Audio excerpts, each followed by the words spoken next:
KUHP pasal 184 itu berbicara tentang bukti.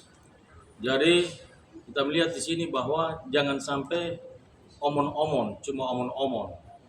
Kenapa? Karena hukum positif itu tidak mengenal asumsi. Kalau polisi punya saksi, punya bukti, kami juga punya saksi dan punya bukti. Nah, kita akan buktikan itu nanti di persidangan nanti, di dalam pra peradilan nanti.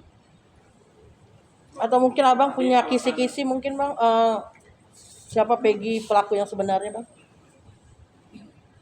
Saya kira itu belum bisa kita ungkapkan di sini ya, karena itu menjadi senjata kami di pengadilan nanti. Artinya sudah Ya. paling tidak sudah Sudah ada petunjuk, kita sudah punya petunjuk. Bener nggak sih bang bahwa Peggy yang dimaksud itu bener anak pejabat gitu, maksudnya punya jabatan tinggi lah gitu? Karena kan seperti yang di film Vina 7 Hari itu, Egy itu kan anak pejabat gitu. Kami tidak mau berspekulasi dalam perkara ini. Artinya silakan saja, kami mendukung siapa yang melakukan perbuatan, dia harus bertanggung jawab. Apalagi perbuatan ini menurut kami adalah perbuatan yang sungguh tercela. Hanya kami menekankan jangan sampai penegakan hukum ini adalah salah orang. Silakan tangkap, kalau DPO itu silakan tangkap. Tapi jangan sampai orang yang keliru yang ditangkap. Apalagi dengan tuntutan-tuntutan netizen. 8 tahun berjalan kok ini. Bukan waktu kemarin sore. Tiba-tiba Peggy dilakukan penangkapan, lalu dilakukan penahanan. Yang 8 tahun yang lalu Peggy juga sudah didatangi. Kenapa nggak dilakukan penahanan? Kenapa nggak dilakukan proses hukum? Tapi kan ternyata enggak. Muncul filmnya, menjadi viral, kemudian dilakukan penangkapan dan penahanan, dan kami yakini itu adalah salah.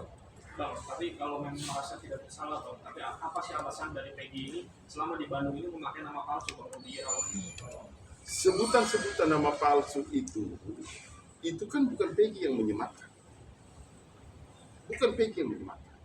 Tidak ada dia mengatakan bahwa adalah Robi Irawan atau Peron, kan bukan dia yang sematkan itu.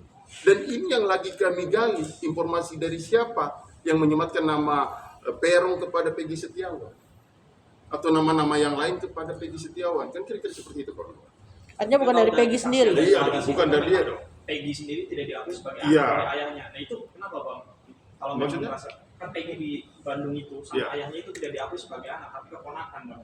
Itu persoalan intern, Persoalan internal. Persoalan intern. Kita nggak bisa buka sekarang. Ya. Nanti itu di persidangan tadi saya sudah sampaikan. Hanya yang pasti bahwa kami tim penasihat hukum Peggy Setiawan sangat siap untuk menguji kebenaran ini di persidangan, bukan dalam menguji kebenaran apakah dia melakukan perbuatan atau tidak, tapi kami menegaskan bahwa perbuatan ini yang dituduhkan kepada si Peggy Setiawan selaku klien kami adalah bukan pelakunya.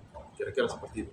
Kemudian perlu kami tegaskan kepada rekan-rekan bahwa ini bicara hukum pidana, pembunuhan, keduanya ancamannya tidak main-main.